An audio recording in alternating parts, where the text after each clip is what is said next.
बिस्मिल्लाह अर्रहमान अर्रहीम। अक्सर मजहबी फ़िरका वारियत के ख़िलाफ़ बात की जाती है कि इस्लाम में फ़िरक़ों का कोई तसव्वुर नहीं है और इन मजहबी फ़िरक़ों ने दीन की वहदत को पारा पारा कर दिया है। और कुरान का जो हुक्म है सूरा आले इमरान की आयत 103 में कि वातसिमु बिहब्लिल्लाहि जमीअन वला तफ़र्रक़ू, खुदा की रस्सी को मजबूती से थामे रखो और फ़िरक़ों में मत बटो, तफ़रक़ा ना करो। यहाँ तक तो बात बिल्कुल दुरुस्त है और वाकई इस्लाम में फ़िरका वारियत की कोई गुंजाइश नहीं है। लेकिन सवाल ये पैदा होता है कि क्या इस्लाम ने सिर्फ़ मजहबी फ़िरका वारियत से रोका है या किसी और तरह की जो फ़िरका वारियत है, सियासी फ़िरका वारियत है, क्या उससे इस्लाम में नहीं रोका? तो इस चीज़ का हम जायज़ा कुरान हकीम की आयात की रोशनी में लेते हैं और अहले इल्म के लिए और गौर व फ़िक्र करने वाले लोगों को मैं दावत देता हूँ कि वो इस पे ज़रूर सोचें कि इस्लाम ने क्या सिर्फ़ मजहबी फ़िरका वारियत से रोका है या जो सियासी जमातें हैं क्या वो भी फ़िरक़ों की सूरत नहीं है? क्या उनसे फ़िरका वारियत का और इख्तलाफ का, तफ़रक़े का माहौल पैदा नहीं होता? हमारे यहाँ अक्सर अल्लामा इकबाल का वो शेर पढ़ा जाता है कि जुदा हो दीन सियासत से तो रह जाती है चंगेज़ी। यानी सियासत जो है वो हमारे दीन का हिस्सा है, सियासत दीन से अलग नहीं है। और हम अक्सर ये भी कहते हैं कि इस्लाम मज़हब नहीं है, इस्लाम दीन है। तो दीन में मज़हब जो हमारी मजहबी रसूमात हैं वो भी आ जाती हैं और सियासत भी आ जाती है, निज़ाम ममलकत भी आ जाता है। तो इस एतबार से अगर हम कुरान की आयात जो आपके सामने मैं अभी पेश कर रहा हूँ उनको अगर आप गौर करेंगे तो इस एतबार से जो कुरान ने, अल्लाह ने हमें फ़िरक़ों में, जमातों में बँटने से मना किया है वो सिर्फ़ मजहबी फ़िरक़े नहीं हैं, वो मेरे नज़दीक सियासी जमातें, सियासी फ़िरक़े भी एक मुस्लिम सोसाइटी में, एक इस्लामी ममलकत में वो भी फ़िरक़ों का रूप धार लेते हैं। और ये आप देख सकते हैं कि जिस मजहबी फ़िरक़े शायद एक दूसरे के ख़िलाफ़ इल्ज़ाम तराशियाँ और जलसे जुलूस और मुहाज़राई नहीं करते, इसकी निस्बत हमारे जो सियासी जमातें हैं, सियासी फ़िरक़े हैं, वो एक दूसरे के ख़िलाफ़ ज़्यादा बरसरे पैकार हैं। वो आपके सामने सारी सूरत हाल आप ख़ुद देख सकते हैं। और एक मगरबी मुफ़क्किर ने बहुत अच्छी बात कही थी कि हम अपने सियासी जमातों में जिस तरह के हम रवैये इख्तियार करते हैं, अगर हम ज़ाती ज़िंदगी में करें तो बहुत बड़े शैतान कहलाएं। और यही वजह है कि एक सियासी जमात का जो कारकुन है वो अपने लीडर की गलत बात हो, दुरुस्त बात हो, जो भी हो उस पर वो मनोवान अमल करता है और दूसरे की अच्छी बात जो है उसको भी नज़रअंदाज करता है। यानी ये मजहबी फ़िरका वारियत से भी कहीं ज़्यादा शदीद किस्म की फ़िरका वारियत है जो सियासी फ़िरका वारियत है। और कुरान ने इससे भी मना किया है क्योंकि इस्लाम में सियासत दीन का एक हिस्सा है।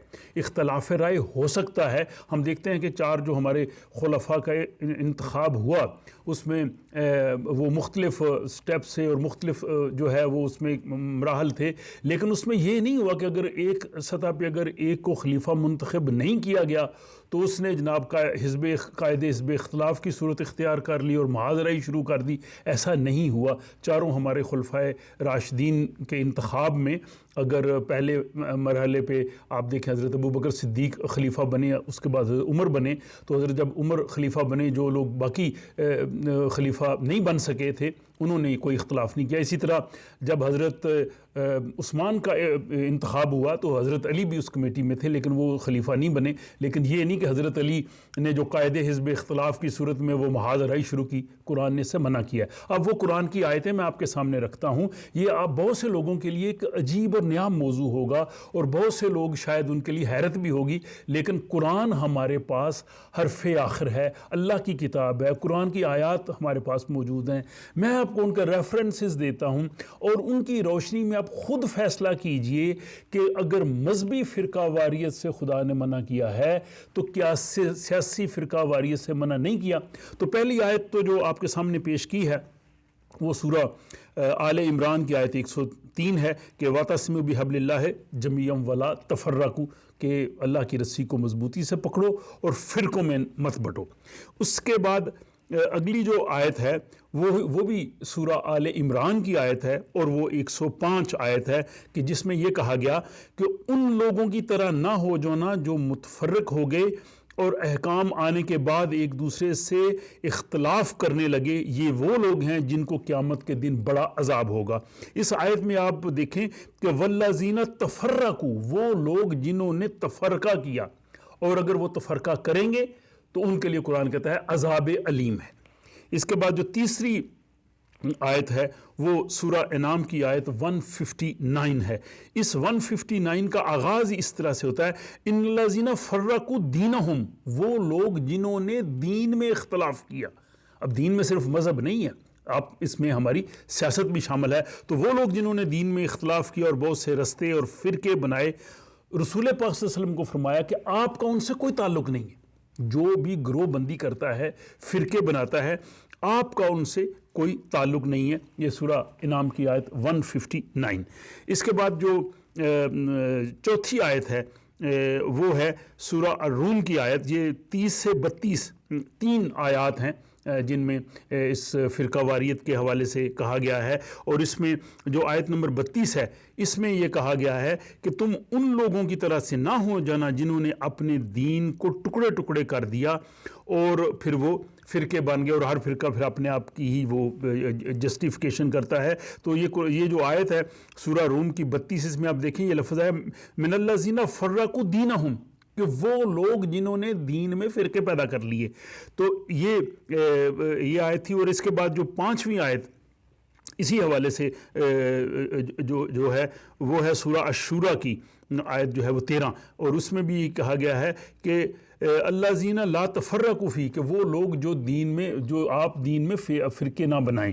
تو قرآن کی یہ جو آیات ہیں، کم از کم 5 آیات آپ کے سامنے میں نے پیش کی ہیں، آپ ان کا خود مطالعہ کیجئے اور ان کی روشنی میں دیکھیے کہ جو اگر مذہبی فرقہ واریت جو ہے وہ قابل مذمت ہے، تو سیاسی فرقہ واریت کا جواز کہاں سے آتا ہے؟ اور قرآن یہ بھی کہتا ہے، جو فرعون کے بہت سے انہوں نے جو جرائم اللہ تعالیٰ نے جو گنوائے ہیں، کہ وہ فرعون کیا کرتا تھا، وہ لوگوں کو گروہوں میں تقسیم کرتا تھا، یعنی ڈیوائیڈ اینڈ رول کا اصل بانی جو ہے وہ فرعون ہے۔ یہ آپ لوگوں کے لیے دعوت فکر ہے، اور میں سمجھتا ہوں کہ اس پہ ہمیں ضرور سوچنا چاہیے۔ ہاں، یہاں تک اب یہ مسئلہ ہوگا کہ نظام مملکت کس طرح سے چلے گا، یہ ظاہر ڈیفینیٹلی کوسچن آئے گا آج کے دور میں۔ تو میں جو ابھی بات کر رہا تھا، میری بات ہے ان ممالک کی جس میں مسلمان اکثریت سے ہیں، جہاں مسلمان اقلیت میں ہیں، جہاں یورپ ہے، وہاں تو ان کا اپنا نظام ہے، اس میں تو ہم ظاہر ہم اس نظام کے تحت اس میں کچھ نہیں کر سکتے، لیکن جہاں مسلمان اکثریت میں ہیں، مسلم ممالک ہیں، وہاں پہ قرآن کہتا ہے کہ ان میں جو حکومت ہوگی وہ ان کے باہمی مشورے سے ہوگی، اور باہمی مشورے کے بعد جو ہے وہ ان کا جو ایک لیڈر ہے اس کا انتخاب ہوگا۔